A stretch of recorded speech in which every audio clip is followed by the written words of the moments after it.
Good morning, good afternoon, and good evening, wherever you happen to be around the world. That's actually going to be pretty significant this time because this is the long delayed return of the Groovy podcast.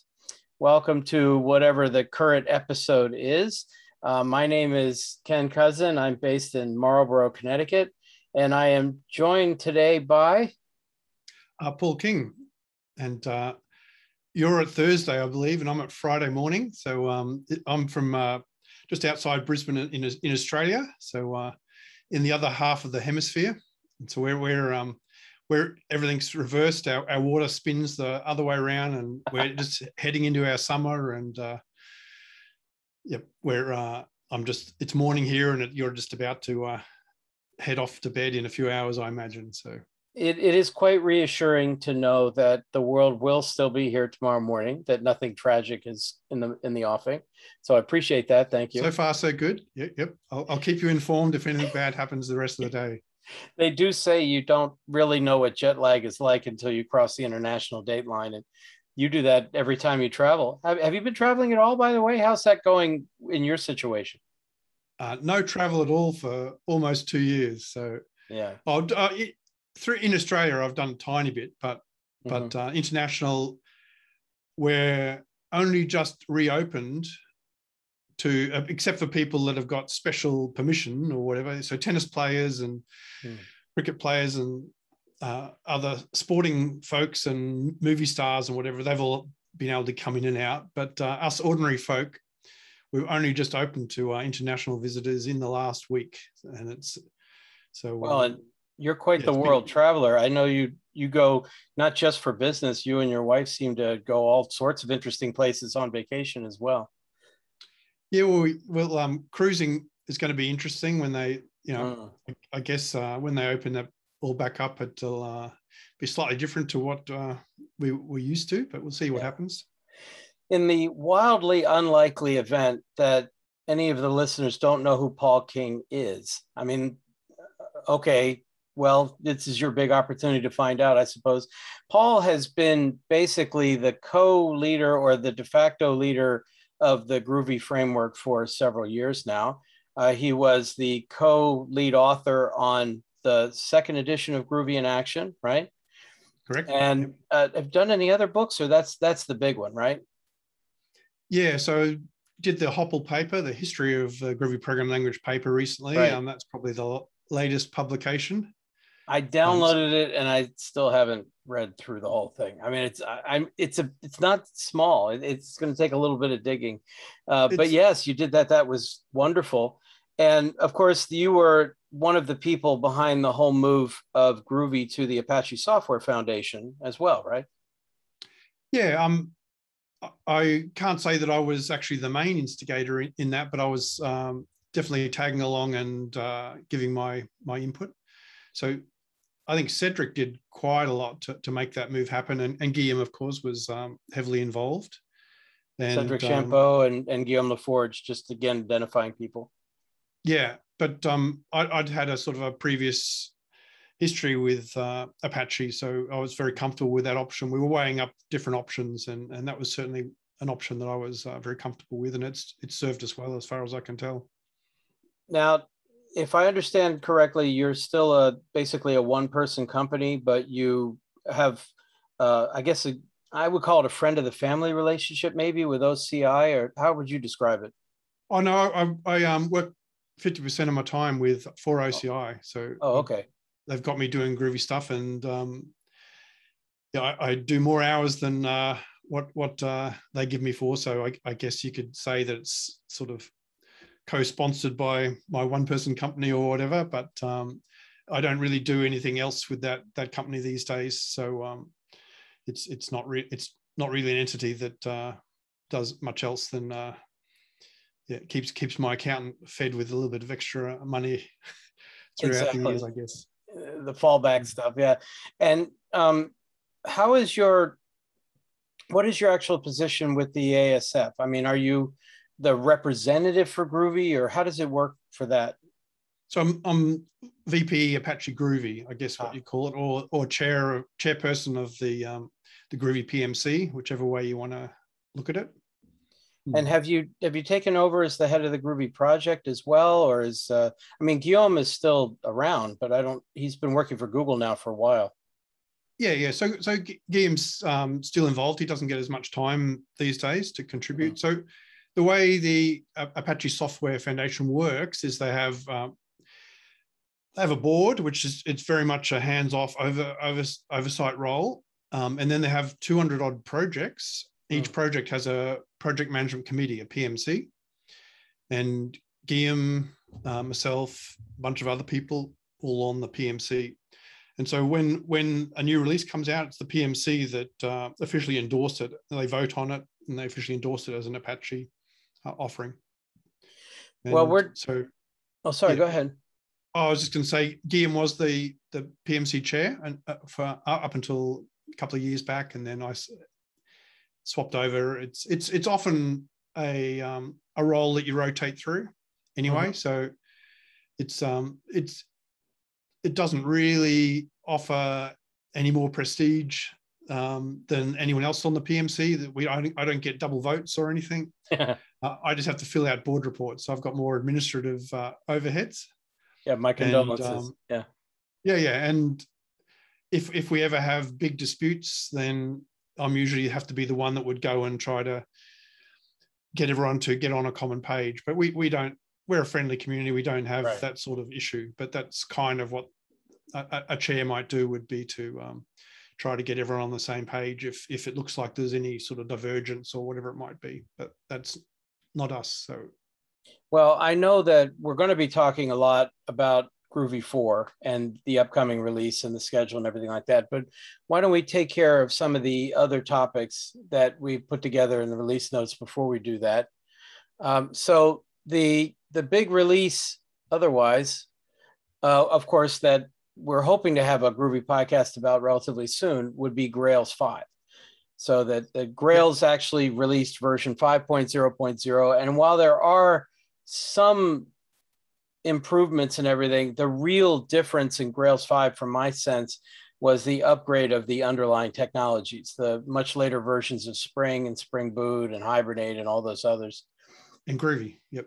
Yeah, and Groovy, of course, is that they're up to 3.0 dot something in Grails. So they're using the Parrot parser. So all the new bells and whistles that came along with the Parrot parser, you can now use in all your Grails apps. So that's a big thing for us. So that's great. Right. We're going to wind up talking to Puneet and maybe to Sergio as well, and get some of the rundown on that. So you do Groovy related stuff for OCI that sometimes supports Grails related efforts, though. Is that right? Yeah, Grails and Micronaut. So when they have issues, they'll send a little prompt my way, and I'll do my best to delegate it to someone else if I can. Yes, exactly. And if I can't, then I'll go and try to fix it. But yeah, I'll often be the triage point to say, is this a Grails issue or a Groovy issue or whatever it might be, and we'll nut that out and then work out how to solve things. Or is it a misunderstanding of Groovy, or is it something we need to fix, or whatever it might be. I just wanted to mention one thing about Grails, because again, we're going to have a podcast dedicated to Grails 5, but we ran when Grails 5 came out, I got very lucky and I wound up talking to a company that might give me a chance to participate in a Grails upgrade project. Like they did everything in one of the 2.x versions and they want to upgrade. And I said, oh, well, 5 is around the corner. Let's move all the way to that. And therefore, I tried to load Grails 5 into IntelliJ IDEA, and it was a bit of a disaster. And it looked like a disaster that was established for a few weeks. That, from the moment Grails came out, that IntelliJ didn't understand it, didn't understand the project. And it had been a couple of weeks before they did anything about it. Well, you were kind enough to point out that the early access release, let's see, what version is that? That's the... I'm on 2021.2.3 is the one I normally use. And when I go and use that, I'll get little red squigglies and whatever else. But if you go on to the 2021.3 series, which is in EAP, early access, it's got Grails 5 support. I don't know whether it's fully complete, but it seems from my little tiny play, it's pretty good so far. And lots of the Groovy 4 stuff is appearing. So that's great. So which is records wonderful. and switch expressions and all that stuff, seal classes is all there. I haven't tried it out lots yet, but I can certainly give them feedback if it seems like there's any little missing pieces. I mean, I was so relieved to hear that. I mean, I did my entire normal teaching app that I do in Grails, and I managed to do it in Grails 5, but I mostly use the IDE as just, for syntax highlighting and some compiling, and did everything from the Grails console, which fortunately worked just fine. But I didn't want to lose all the normal IntelliJ functionality, the capability there. And when you mentioned that the early access version had the Grails 5 support, I loaded that up, and I agree, everything looks like it's back. It's all working again. And hopefully that will all be, I don't remember how many release candidates they go through before they release it, but that's coming. They've definitely made a fix there. Yeah, I think they're on EAP 6 or something. So, yeah.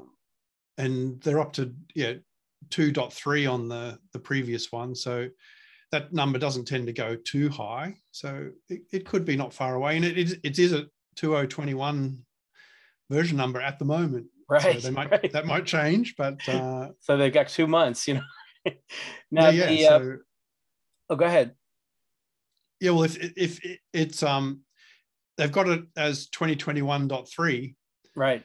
That gives them a couple of months. But if it changes to 2021.1 or 2022.1, right, who knows? That they might renumber it, but otherwise they can't do that. They've got to fix it before the end of the year, right? Well, now that I know the early access is working, now I did have a friend try to run the app on Java 17, and they ran into problems. And I'm assuming that the reason they ran into problems was because Gradle doesn't yet officially support Java 17 either. So the version of Gradle that's used inside of Grails is I think it's an early 7 version, something like that. Yeah. And Groovy's build is using 7.2. So we've got the same issue. We build Groovy on JDK 16 at the moment. Well, I noticed that Gradle 7.3, that is going to have Java 17 support. That's going to be the big thing in it. I'm a little surprised it's taking as long as it is, although I got to be honest. I mean, how many people are using Java 17, right? It's probably not a huge demand out there. But they released... I'm sure a lot of developers are using it, but in production, it might be quite some time. Yeah. But they put out an RC3 on Gradle 7.3, and they don't tend to go through too many release candidates before they... No, I reckon that's close to the last, yeah. Yeah, so I would be... I mean, and I did try compiling a regular Java 17 repository that I had with Gradle 7.3 I think it was RC1 or something like that, and everything worked just fine there. So it's coming. It's just taking a little time to do it. I don't know. So go ahead. Just on your comment. Yeah. So the Gradle side of it might be part of the issue that they're having, but there is also some known issues on JDK 17 with Groovy 3, which are all fixed in Groovy 4. And all the easy stuff we've backported so that it's all in 3 as well. But there's 1 or 2 pieces that are difficult to backport, which aren't there yet. There's very easy workarounds typically. So you can put a compile static on one method and the problem will go away and stuff like that. But I guess watch this space, and some more of that stuff might get into 3, or Grails 6 will be out with Groovy 4 or whatever it might be. Is it the split package stuff at all? The thing that keeps giving us a warning whenever you use Gradle on? No, it's more the case of Java doesn't want you to be calling methods that you shouldn't have visibility to. And when there's if you're in a static world, you know what your parent class is going to be, and you walk the tree and you find everything, and you say, oh, okay, well, to get to that, I'll use its interface, which is visible to me, and I'll call it via that.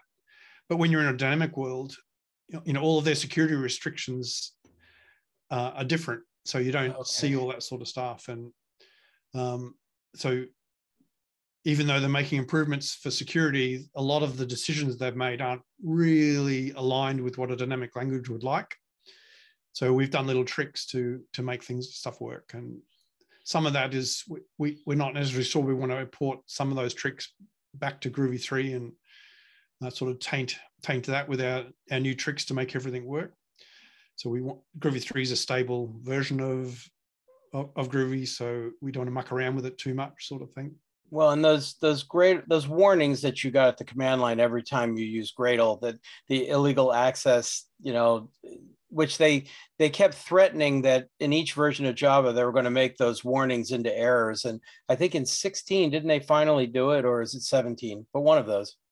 Yes, 16 we'd already covered off in the Groovy 3 code base, pretty much. I'm pretty sure we'd cover everything off, but 17 introduced some new ones, and they're the ones I'm talking about, which I fixed in 4, but yeah, some of that's difficult to backport. I don't know. Sometimes I wonder whether we should even discuss Gradle on the Groovy podcast anymore, because even though it emerged from the Groovy ecosystem, they seem to forget that. They very much think of themselves as a Java-based or JVM-based build tool and just build everything. But nevertheless, it does affect us directly. Micronaut, on the other hand, didn't they just come out? I think I saw a SDK man announce that 3.1.3 is available now. And a couple hours ago, yep. Yeah, the Micronaut 3 release was, well, I'd say since our last podcast, but that would just give Sergio an opportunity to give us a hard time about that, which of course, that's not a bad thing, I suppose. Anyway, so the Micronaut 3 has been out for a while now. I don't know what version of Groovy that uses. Do you? They're on Groovy 3 as well. Yeah. Okay, good. They have been, and I know that a lot of the Grails infrastructure has been, I don't know how you say it. They accommodate, or they incorporate a lot of the advantages from Micronaut now, especially on the auto wiring, the dependency injection, that stuff, the ahead of time compiling, et cetera. Is that right? Yeah, there's lots of places where they leverage that smarter functionality. So that's good. Now you mentioned something about there's still a Groovy Eclipse plugin still around there. So it's I think it actually defaults still to, even when you're on Groovy 3, and I don't know, and 4 beta 1 is supported by it. It still defaults back to the pre-Parrot parser, but you can switch it over to the Parrot parser as well. So it's got a little ways to catch up to IntelliJ, but for those folks who are on the Eclipse side of things, it's certainly a useful option for them. So yeah, I don't know how many people. Well, my experience is anecdotal, of course, but most of the people I know who did anything Groovy or Grails related switched to IntelliJ just because the support was so much better there for so long. I know that we were seeing some increase in the Eclipse usage way back. So maybe 10, it might have been up to 10 years ago. But then when IntelliJ released the community edition for free,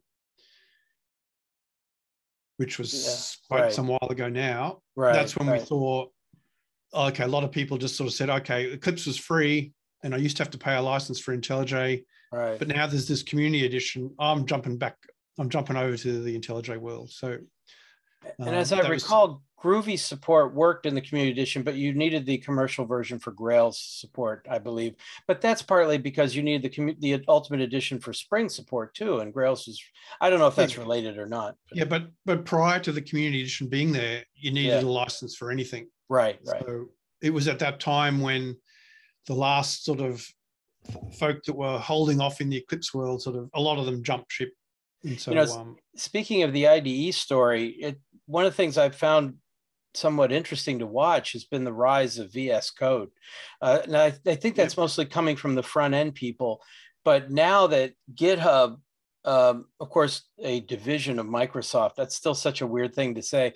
Now that they have the in-browser version of VSCode and code spaces and all of that, I've been seeing that being adopted a little bit more. The only thing is while you can add plugins for various languages, which I'm delaying saying, I tried to add the Groovy plugin because there is a Groovy plugin in VS Code, and it said not available on the online version, unfortunately.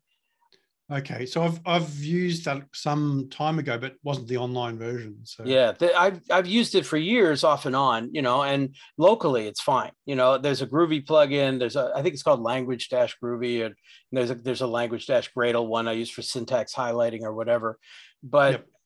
even though they've got their code assist, what do they call that, Copilot or whatever, which who knows how much auto AI inspired bad code we're going to get out of that. Groovy does not seem to be one of the areas that they care about, unfortunately, but we'll see. Well, yeah, there was a company that was involved in making that plugin. So, yeah, and they were quite keen to have it fully working, but they had a particular use case, I believe, and I think they got it to the point where their use case was working quite happily.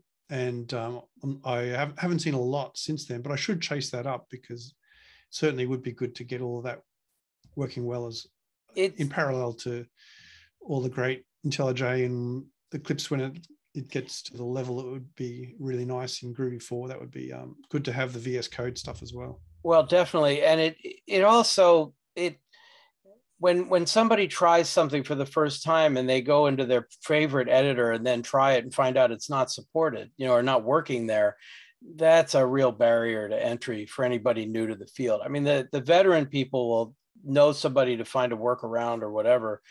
But, when IntelliJ doesn't work with Grails or when VSCode doesn't work with Groovy, it's like, come on, it's really hard on them. Yeah, all the CS grads or whatever the right term would be, IT grads or whatever that are coming out, they all know VSCode these days. So certainly would be good to support that. Who saw that coming too? I had no idea that was, of course, you want to talk about things I never saw coming. I mean, if 10 years ago, would you have guessed that Python would surpass Java on the TIOBE index or whatever, that, the use cases there? Would you have guessed that? That surprised the heck out of me.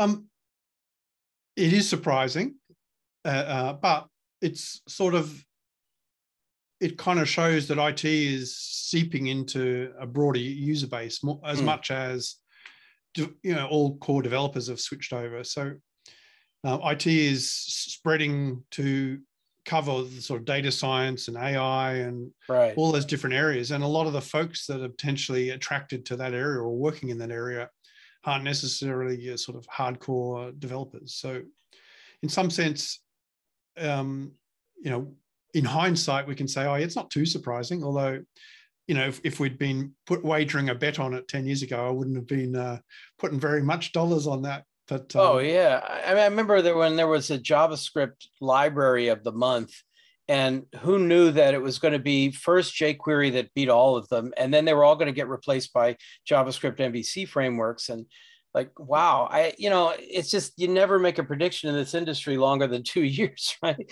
I mean, when I was first coding, I was stuck using Fortran. The nightmares have ended, but it took a while.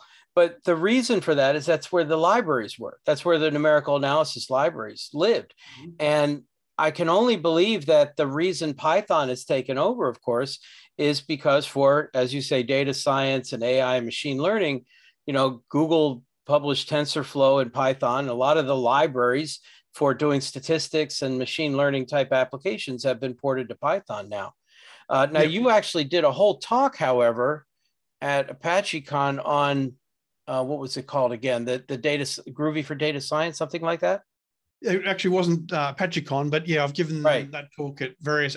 I think I did it last year at ApacheCon, and I've done it in various other forums as well. But yeah, that's. What's your assessment of that space now? Do you think? I mean, how's Java doing? How's Groovy doing? For any of that stuff. Yeah, I think there's starting to become really good offerings in the Java space, but I think the offerings are appearing there probably at a slower pace than the Python ones are advancing. So even though there's now good stories in the Java space, it's certainly not a case of, Java's done some sort of knockout blow that's going to take the wind out of Python sails. Well, my guess at a lot of that stuff, and I'm just guessing, I'm not going to, at this stage of my career, I don't claim I can predict the future. I'm just, okay, if what seems to be a favorable approach is that eventually the AI and machine learning parts of most applications is going to become just an added module that is a third party off the shelf, something you could train and then add to an application. And it seems like there's been a lot of advances in the Graal virtual machine to make that interact with other languages, including Java. You did see something about Graal. I guess it was some of the stuff at ApacheCon. What did you think? Yeah, that's something else we could have added to the notes, I guess. There's some recent Grail VM releases, but yeah, so definitely Grail VM is one of the mechanisms whereby some of the really parallel algorithms in AI and data science and whatever can become super performant. But also the whole GPU side of things is a sort of parallel growing area, and some of the offerings in that space in the JVM world are looking nice as well. So, and there's no reason to not have both. And then we've got the Vector API as well in. Right.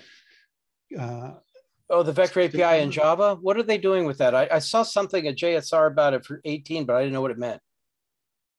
Yeah, I think it's actually, there's already some stuff there was in 16 or 17, but it might be, I don't know if it's preview or I'll have to go back and check. But yeah, yeah, it's a sort of toe in the door in that sort of space. So it's nowhere near the functionality you get with there's various CUDA libraries and other things in the GPU world that were really fiddly to get working with Java. Only work on certain operating systems, certain versions of Java, and so on. That side of the world is becoming nicer.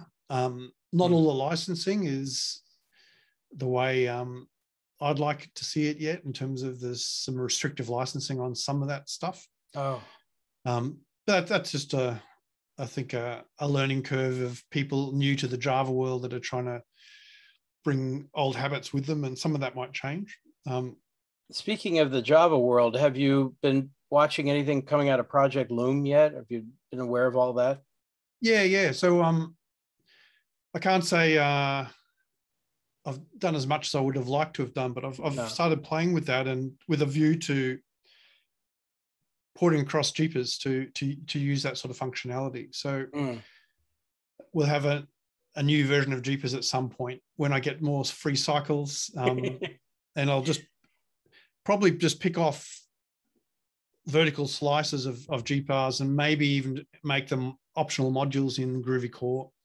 Not sure yet, but obviously have a fallback to something similar to what's there now, or maybe some sort of slight variation using more streams functionality, but with the option to flick over to the Loom side of things and benefit from that when that's available. So, well, I know there's an awful lot of work going on, but I worry about the fact that I think the marketing of Loom is way out in front of when we're actually going to get anything. I mean, if again, just my own experience is that whenever the Java people announce a new feature, it goes through at least one and possibly two previews, in the JDK.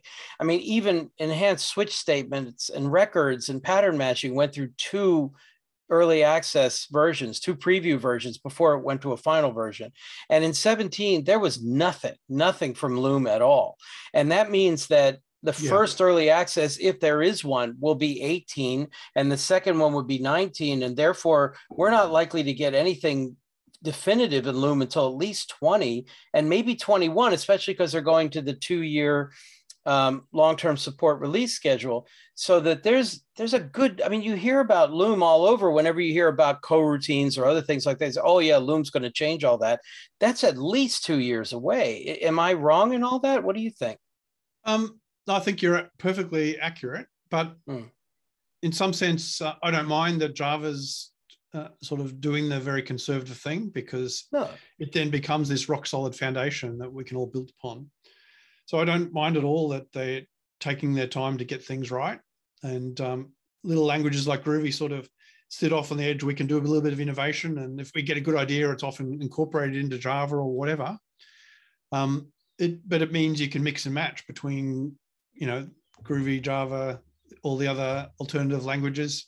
Well, I don't want to be the first one to mention what the other languages. I don't know where your time is at yet, but Well, I used the word coroutines, but I didn't happen to say what language Correct. they're implemented in. Yes. I noted that. Yeah.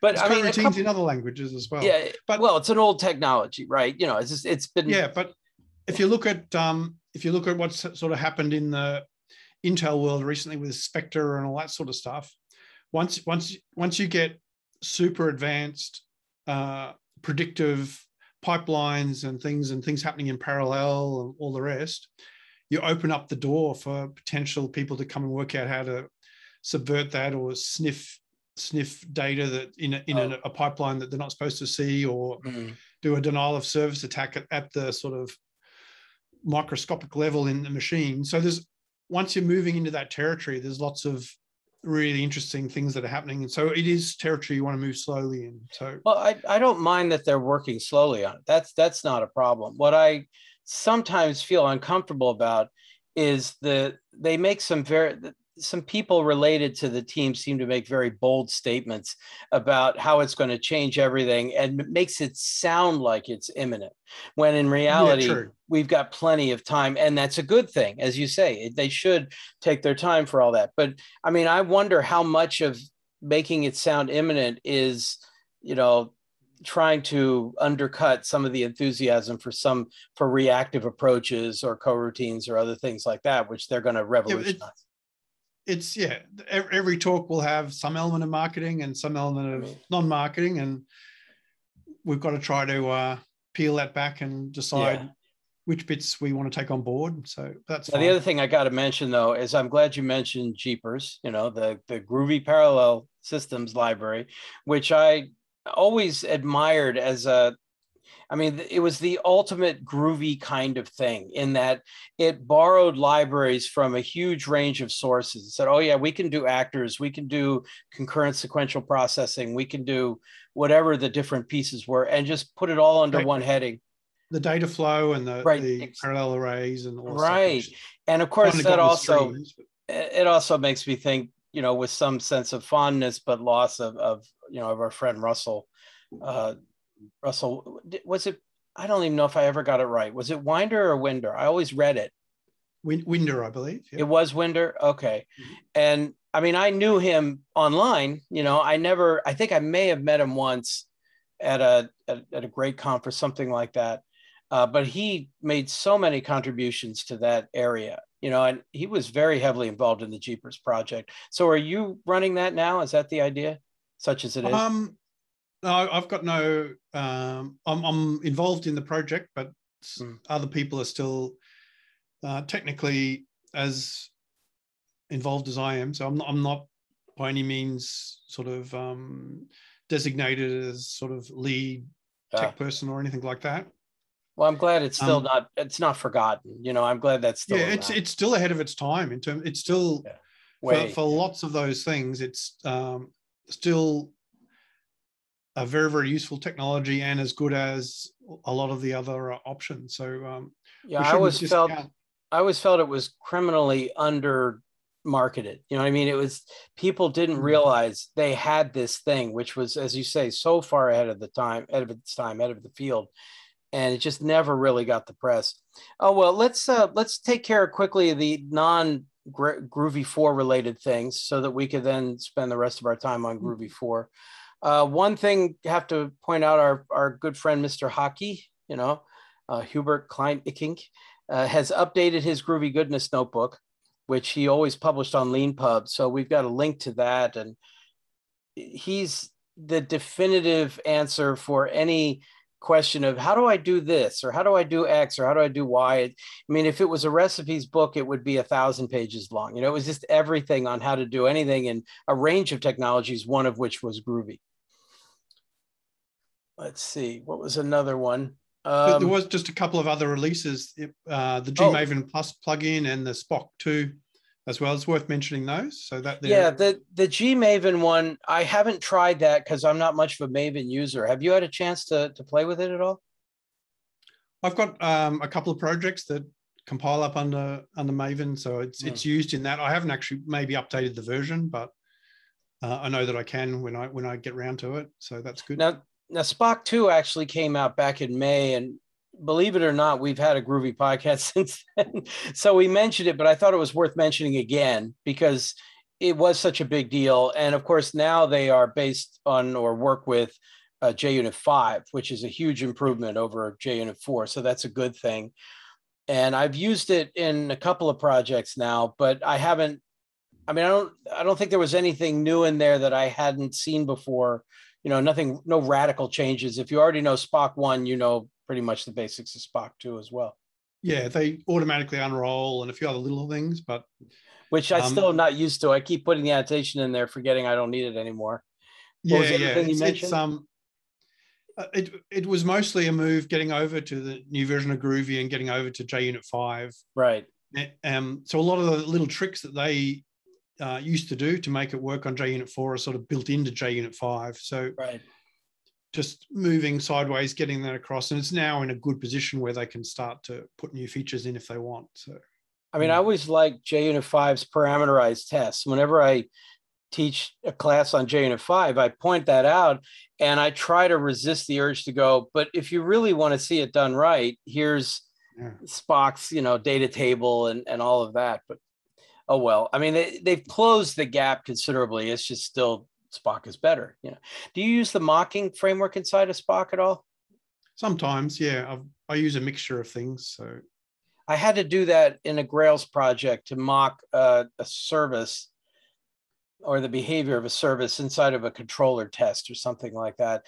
And I forgot that, oh yeah, I'm in the middle of Spock. I have to use my testing is using Spock. I have to use their mock mechanism for that. And I've spent a lot of time since then with Makito, for example. So it's a mental shift to go back to that. Any other release you wanted to mention? I think that's all of them. That was all. Yeah. Yeah. And we do want to congratulate Sergio as well. Yeah, it's going to be great. Yeah. Go ahead. Going back to one of your earlier comments. Yeah. If there's anything that's been lacking in the Groovy world, it's been not enough developer advocate type marketing. So having Sergio with a bit of a focus on that is just a wonderful thing. So the link that's in the show notes is to the announcement that he is the new 2GM, so Groovy, Grails, and Micronaut developer advocate for those technologies. And I'm never quite sure exactly what developer advocates do other than go to conferences and give lots of talks and that. And of course, until the pandemic relaxes a bit more, we'll see if that starts happening again. But yeah, he's the right guy, even though he's basically a foil of the podcast here. Yep. We'll have to have him back soon, of course. I'm trying to think of, I want to give him a hard time, but I got nothing. You know, I mean, he's a good guy and he is the right person for that job. It'll be really useful to see what comes out of that, but don't tell him I said that. I'll just deny it later. Yeah. Mm-hmm. I have a little bit of a story, but now I'll save that to the end, the Middle English version. Okay. Unless should I tell that now before we get into the Groovy 4 stuff? Well, otherwise I'll have to go and tell you if you were only just recovered from Fortran, I'll have to tell you about Parallel Fortran and Cyber 205. So if you want to avoid that, I'd jump straight into Middle English. Yeah. Yeah, I had a friend working on one of those parallel machines that I can't remember the name of the company. At any rate, something. Let's not go there at the moment. No, I mentioned this in my newsletter. You know, I do this newsletter every week called Tales from the Jar Side, which is free and everything. It's hosted on Substack. I suppose I should put a link in there. I think I do have a link in there for this one. At any rate, yep. I was browsing for something else on Amazon, and I stumbled across the fact that my Making Java Groovy book suddenly had a version that said Middle English edition, published in 1749. Which already those two things aren't consistent. I mean, Middle English, that's prior to Shakespeare, so that doesn't work. But I'm like, wait, what? How could this be? And I went and looked, and it's still up there. The page is still showing it at Amazon. And I was like, okay, you know, I don't remember translating it into Middle English. You know, I didn't do that part myself. But it was an opportunity for plenty of Chaucer related gags, of course. So I physically could not stop myself from ordering one just to see if in Okay. fact it did come out in Middle English. And Yeah, I've got it here, 1749, January 1. Yeah, January 1, no less. Busy on New Year's Day. That's pretty good effort, Ken. Well done. Yep. And I wonder what Manning would think of that too, because it is a Manning book, but it's this other publishing company. I don't know who they are, the iSpirit or something like that. So I ordered one, and it took a while to get here because I think they're like based in Hong Kong or something. And yeah, you'll be sad to know that it was just my regular, a higher price version of my regular Making Java Groovy book, which was disappointing. And then they asked for feedback, and I told them that, I mean, I didn't give them a hard time or anything, but I just told them they might want to update their webpage, that there's something there. But as you see, it's still listed in Middle English. So go figure. Okay, well, I'm keen to click on the seal formats and editions link that's on there. There might be papyrus scrolls or stone tablets, or whoever else knows what different formats might be in there. If something funny happens, please let me know, Okay. But I got a story out of it, so I guess that was worth it right there. Yep. I think maybe we should get to the Groovy 4 stuff, and then we could spend some time on that. So yeah. You mentioned in the show notes, I do remember Groovy 4 Beta 1 coming out a while ago, and you say Beta 2 is on its way. So please feel free. Yeah, we were going to try to fast track it to try to be not too far off the JDK 17 release, but we kind of crammed a few extra new features in the record stuff and a bunch of other stuff that we were initially just going to have a record-like sort of class, but then we said, well, we might as well support the native records and native seal classes and all that sort of stuff. And by the time we put that in there, and we're only just got all the documentation for that there, and got all the specs and everything into the sort of code base. So the time we got all out and gave people time to get feedback on it, we thought we'd better do one more beta just so that people can sort of comment on it, and then we'll get into RCs, and we'll still try to fast track the rest of the thing, but it'll depend on what feedback we get. Well, I understand the idea of the Java records and the Java seal classes. I mean, I haven't seen a lot of Java applications of that. I saw some in the Android world. They've had seal classes there for a while, but and the enhanced switch expression, of course, makes switch actually useful again. But Groovy's always had a good switch expression. What are the type annotations of the improved ranges? Those I'm not familiar with. Well, actually, before we get onto those, I should actually tell you about. So switch expressions, we've got it's sort of like what Java's got with switch expressions, but it's the Groovy enhanced version. So you can have ranges and closures, regular expressions and closures, all with that sort of syntax. So it's an improved switch expressions. It's an improved seal classes because we have, and the same for records. We have this fallback where we'll give you a sealed like class even back on JDK 8, and we'll give you record like classes even back on JDK 8. So it won't extend Java lang record, so it won't actually be a record. It won't, if you go and look at the bytecode. But you put out immutable on it or whatever as well, or it's by default it's the shallow immutability, and you can have the full immutability if you want. Oh, okay. Sorry, didn't mean to interrupt. So that's the other enhancement, as well as it's got like default parameters, it's got named arguments, but you can also tweak it declaratively you put an @to string, and if, for instance, records don't show you the package name in their default to string. If you want that, you just put it @to string and say, have the package name in there. And so all of that's configurable. So Java, you can do the succinct syntax. And if you want to customize it, you go to the full, you can add a to-string method yourself if you want. Right. So we've got both of those, but also this intermediate where you can put a declarative tweaking, customization middle ground as well. So they're all the features out of Java, but groovified, if you like. So that's nice. One thing about records before you move on. One of the problems I have with Java records is that most of the JSON parsing libraries, JavaScript object notation parsing libraries, don't understand records because those JSON libraries rely on default constructors and mutability, setter methods and everything. And I mean, the Jackson library seems to understand it, but most of the others don't. But Groovy's JSON Slurper works just fine with pogos. Does it also work with records as well? I'll have to try it out to be absolutely definitive. But yeah, if you put it into the record-like mode, it should just work out of the box. It may also work with the native records. I don't know. I'd have to go and see exactly what. I don't know. Right. Yeah, I'd have to try that out. So anyway, you were going from records to type annotations. So that's something that's been in Groovy in Java for a long time. Groovy ported most of it ages and ages ago, so you could have annotations on your method parameters and all that sort of stuff. Oh, is that what you meant by that? Okay, I just want. Well, no, that's what there's a JEP that covered all of this stuff, and it covered method parameters and so on. But the type annotations bit is on the actual a type parameter for generic. So think of a list of string. Oh. You can now have a list of non-null strings.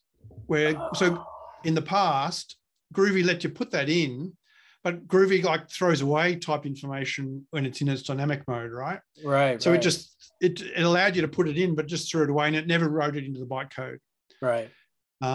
It did some smarts to try to get the compilation static compilation framework could see that sort of stuff, but it just disappeared when it wrote it into the bytecode. Now it'll write all into the bytecode. So if you're using the JQuick property-based testing library, it makes use of that, and so does some of the Bean validation framework. It makes use of that sort of information. So now all of that's there in the bytecode, and all of those frameworks just work out of the box. Is that a step on the way to reified types? It's unrelated, but okay, I misunderstood that.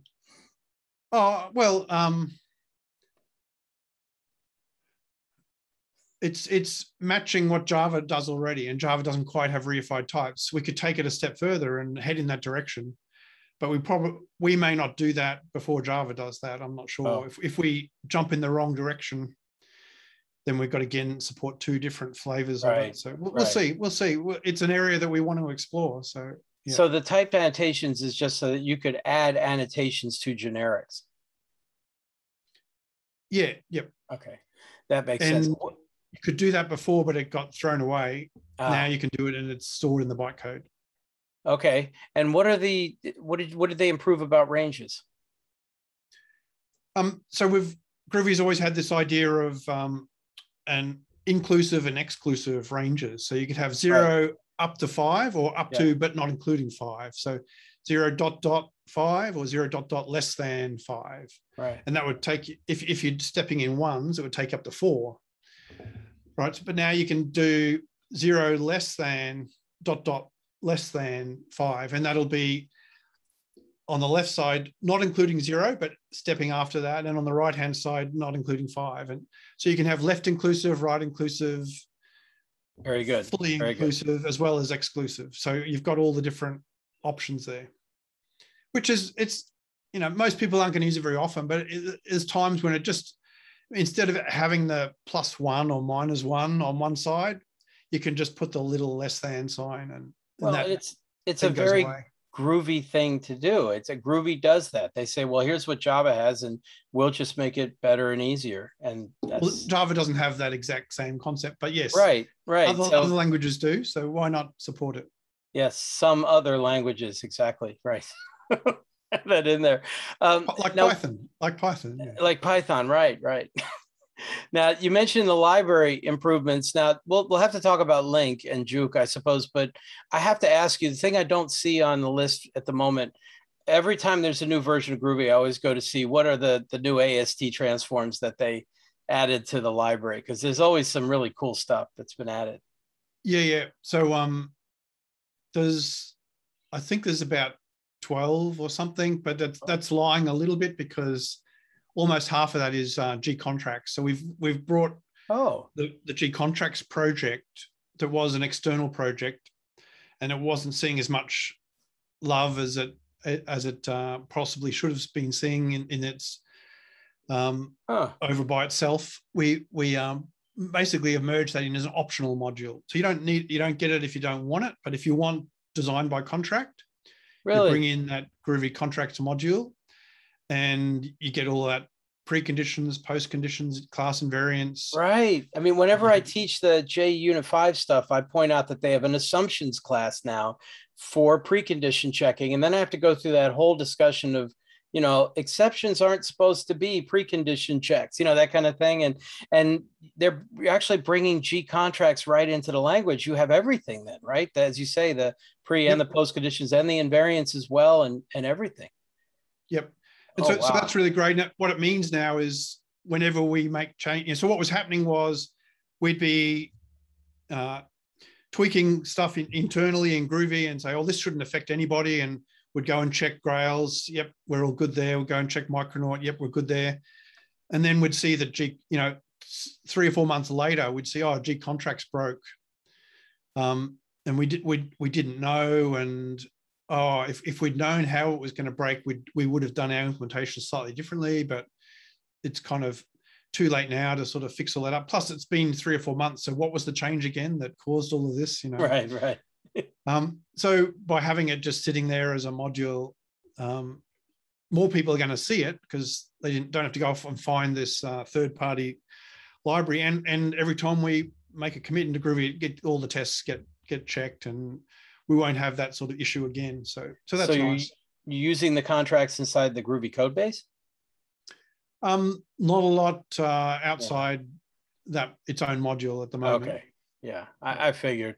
Now you did add some stuff. I mean, link is going to be a big, or do you actually call it link, or what do you call it in Groovy now? Yeah, that's still up for debate. We've tried GINQ, GINK, and GQ, and Jink with a G, right? Of course.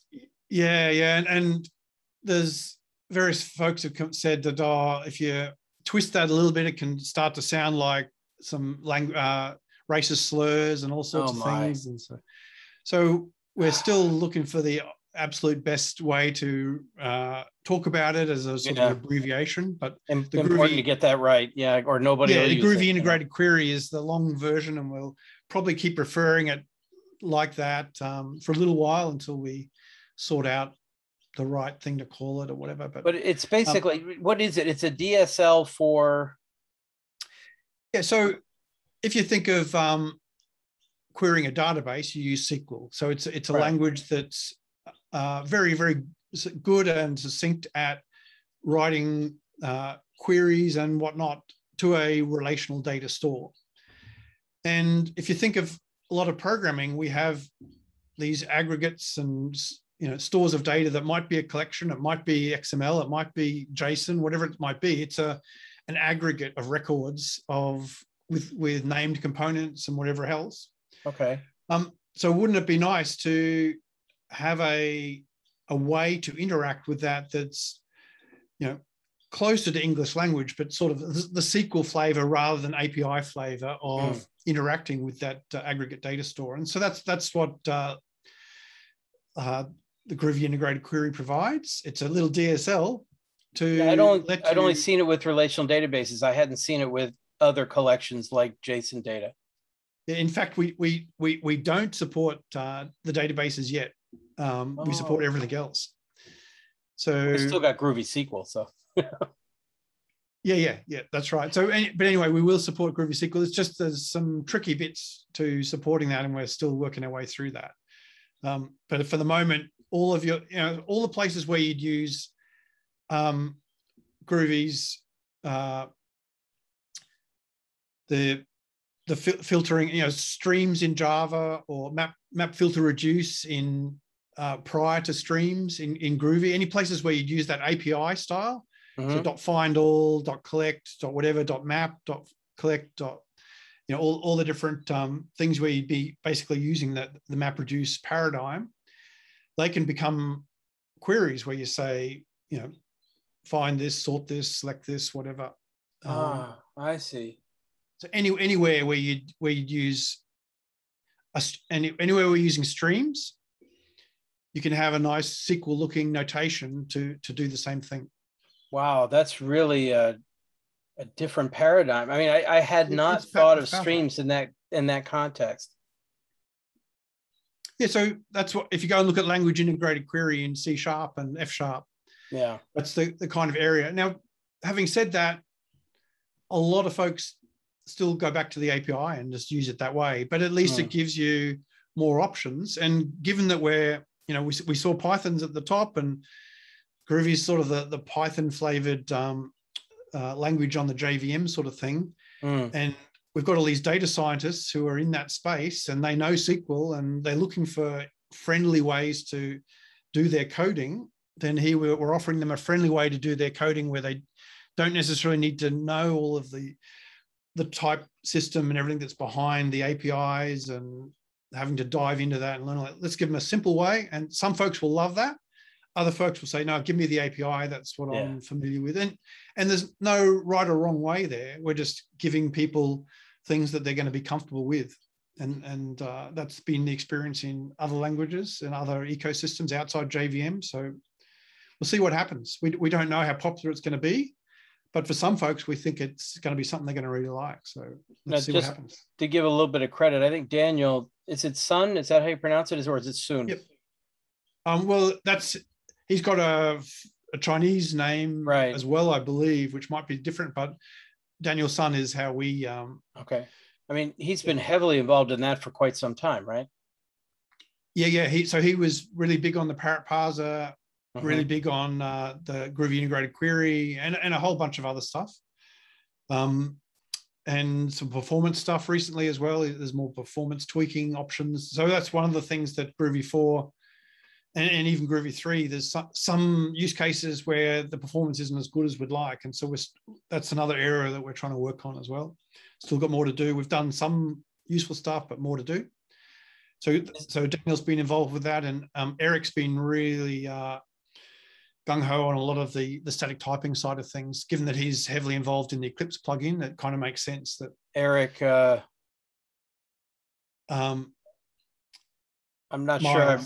Pardon me? Miles, M-I-L-E-S. Oh, I don't think I know that name.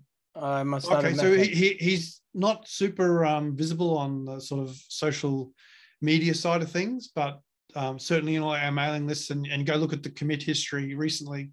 Eric's right up there, and he's been doing some really useful stuff. So one of the things, if you've been using Groovy for a while, static typing is really great, but there was always these edge cases where, oh, that's a bit weird. Why is it doing that? And so on. And in the Java world, it was kind of rock solid. Well,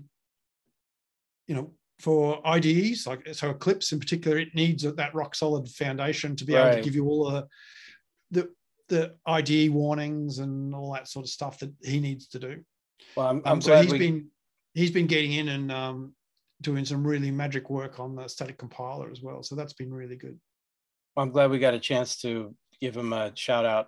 It might be double LES, sorry. M-I-double-L-E-S. Miles. Oh, maybe I have seen that name. I just haven't met him yet. Or, of course, he's going to come up to me and say, yeah, I met you 3 times and you don't remember. I don't know. Well, he hasn't given many like conference talks or anything like that. I'm not sure whether that's his thing, but we can see if he's keen to talk about Eclipse or static compilers at some point. See what he thinks. Well, speaking of conference talks, a couple of things. First of all, I'm sure there will be a great conf in Copenhagen in 2022. I mean, it's hard to believe there wouldn't be, but we don't yet have anything official about that. It was a real shame to lose that in the last couple of years, but nobody was surprised. It's just hopefully that will be back. So at any rate, keep an eye out. Planning is well underway, but there's no dates yet. So fingers crossed. Yeah. Right.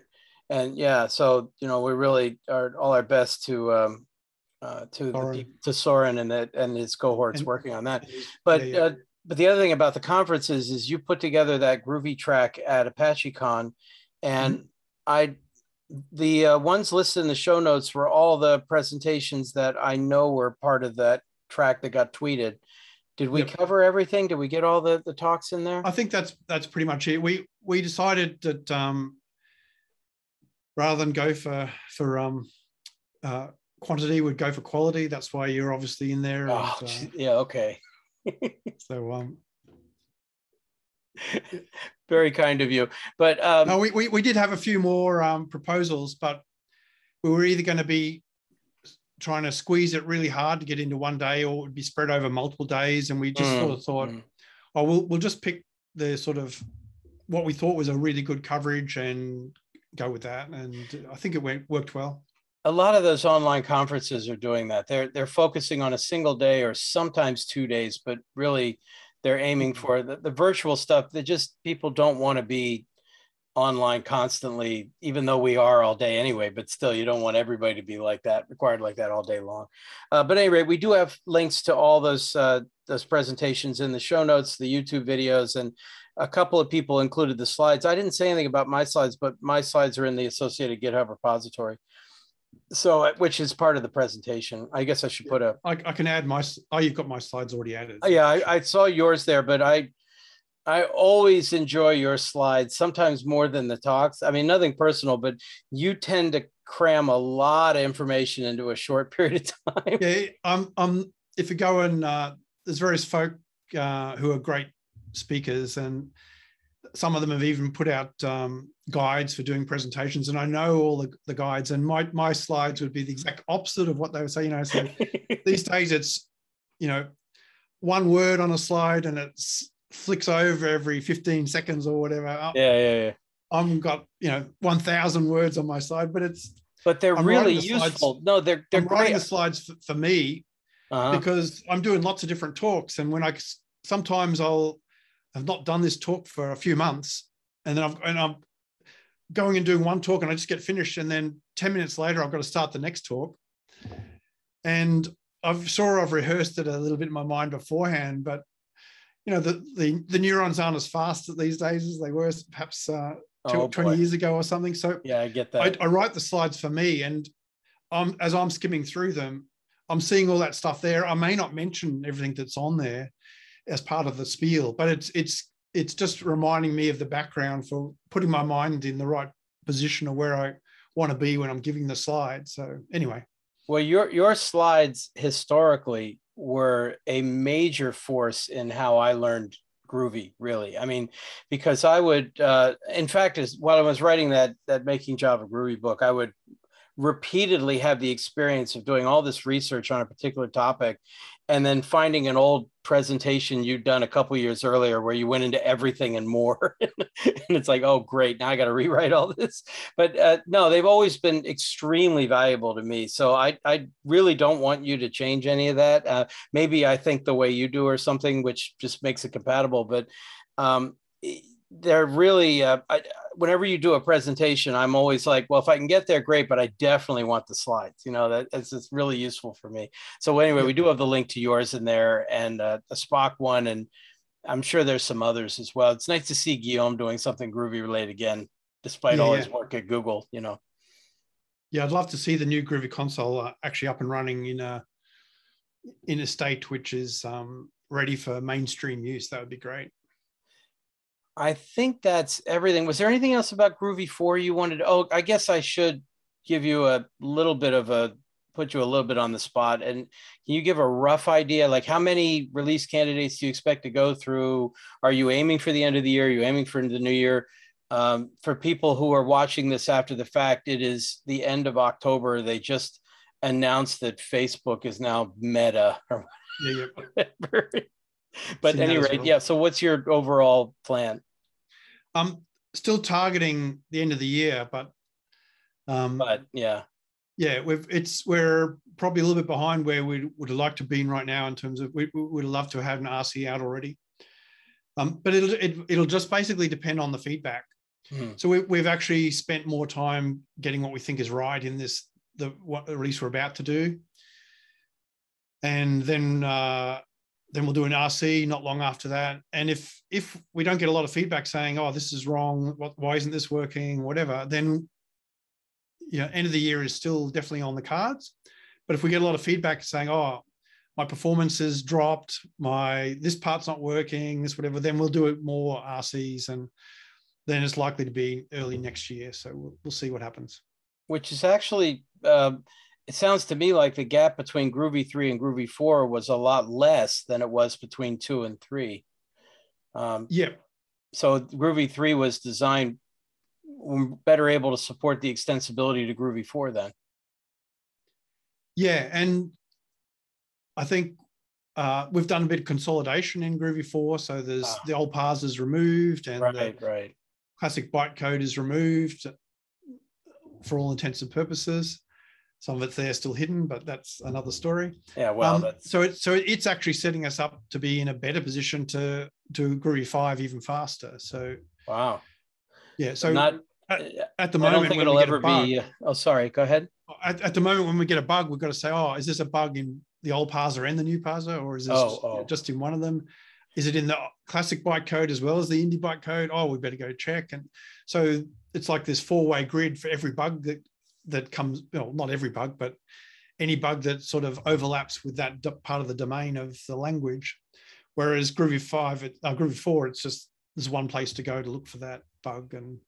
But there'll always be something significant. I mean, Java's on this 6-month release schedule, and half of those releases, I would say, since 8, 9 through 17, I'd say half of those releases could have been dot releases. I mean, I understand the philosophy of the semantic versioning, and it's not, if you're really going to change the compiling and all that. But honestly, did it really take a whole new release just to have like an HTTP client? I mean, that was the one outward facing thing in Java 11. I mean, I know there was a lot of work under the hood, but seriously, 11 instead of 10 because we have an HTTP client now. It's like, come on, This gets back to the comment you made right at the start, which was marketing. Right. It's as much marketing, I think, as technical reasons for following semantic versioning or whatever. They've been very successful. I mean, Java. Why are we to argue with their marketing? Yeah. Yeah, right. And of course, anything that helps Java helps Groovy ultimately, so that's absolutely. Yeah. That's a good thing, no problem there. In fact, just because we're getting toward the end here, I'll have to say, I think Kotlin is missing a major opportunity here. I think they really are off. They're pushing very hard the multi-platform aspect of Kotlin, especially multi-platform mobile, so that you could use Kotlin for an Android app and an iOS app. And of course, also do it for native apps on Macs and things like that. The history of cross-platform applications like that is just littered with problems. And I think that's a long shot. Whereas I think, Loom being 2 years away, coroutines is their real opportunity. This would be their chance to show what they can do. And they don't seem to see it that way. They seem to see it as they think mobile is their big opportunity, or not mobile, the multi-platform is their opportunity. And I don't get it. But Groovy, following the TOB index, they're seeing Python and whatever. They'll have the numbers on how many. What have they got? They've got RubyMine, and they've got a Python one, and they'll have all the numbers on which platforms are getting used. So, but they're all noise compared to Java. I mean, when you compare it to Java, Python, C, still these days, the giants out there. But the nice thing is with Groovy, as I tell people, every successful Groovy project is a Java project that has Groovy in it. And correct. That's wonderful. That was designed that way. It's to make your life easier. And I'm a little sad that message has stalled a little bit, but these things don't go away. Maybe it'll pick up again. The pendulum will swing back, and we'll be here when it does. It's more popular. Groovy's, in terms of download numbers, Groovy's more popular now than it's ever been. So someone's using it. I don't know if it's like hundreds of thousands of CI systems are downloading Groovy every night, but I don't know why they're not caching it. But we can only go by the numbers we can see. So certainly it's still popular. That's good news. That's good to know. Is there anything else you wanted to mention at all? No, I think we're all good. We've got, what have we got? We've got Halloween and other things happening in the US soon. We've got Thanksgiving and then Christmas not far away. So if I'm not back on the podcast before the end of the year, best wishes for everyone for the next little while, and hopefully travel looks like it's starting to open up again in Australia. So hopefully get to see some folks not too far away. Yeah, I we was can actually share. supposed to go to Australia last year. I mean, That's right. the GIDS conference was going to have I, an event in Melbourne and Sydney, you I know? was going to be there as well, and Oh, I didn't even get there from Brisbane. So I know. But, you know, I have a lot of faith in the guy who runs those conferences. They'll be back too. oh, So for maybe sure. next year, maybe next year. Wouldn't that be nice? I'd still love to go there. I just don't want to spend that many hours in a plane. But It's yeah, it's not insignificant but it'll investment in be time. great. I do want to say thank you very much. I really appreciate your accommodating the time zone issue to appear on this. I'm glad we're able to get there. As I've told people repeatedly that, you know, you are basically one of my technical heroes. You know, I just always enjoyed your work and what you do. And I'm so happy that you are still active and engaged and even getting paid to do Groovy related work, you know? So that's just wonderful to me. So anytime we get a chance to talk like this it's a real honor for me. It's a joy. Well, thank you for everything you're doing as well. The books, the podcasts, the podcast. activities. You're opening that up for Sergio again. Hey, but thank you. I appreciate it. And I'll pretend it was unintentional, but yeah, we'll go with that. Well, he's the problem with Sergio is he's right. That's the difficulty, you know, and he's very clever. So that's the issue. So again, don't just got to ask him about Greach. When can I come to Greach next? Or ask him what happened to the Groovy calamari, right? I mean, after all, that was always a good source of information, and just, you know, wouldn't a developer advocate have to have a calamari type forum, wouldn't they? Exactly. Has to. Absolutely has to. So, okay, I've got some ammunition for next time. So thank you. We've given him plenty to shoot us down with as well, perhaps. But anyway, we'll go with that. Okay. Well, I mean, all the best to you. You take care. I hope everything works out as well for Groovy 4. And I'm looking forward to taking advantage of it when it becomes released. I know I should work on the RCs and try to give you feedback, but I generally have very little to say on those. I'll be jumping in though when it's released. Yep. Pleasure to be here, Ken. Thanks again. Take care.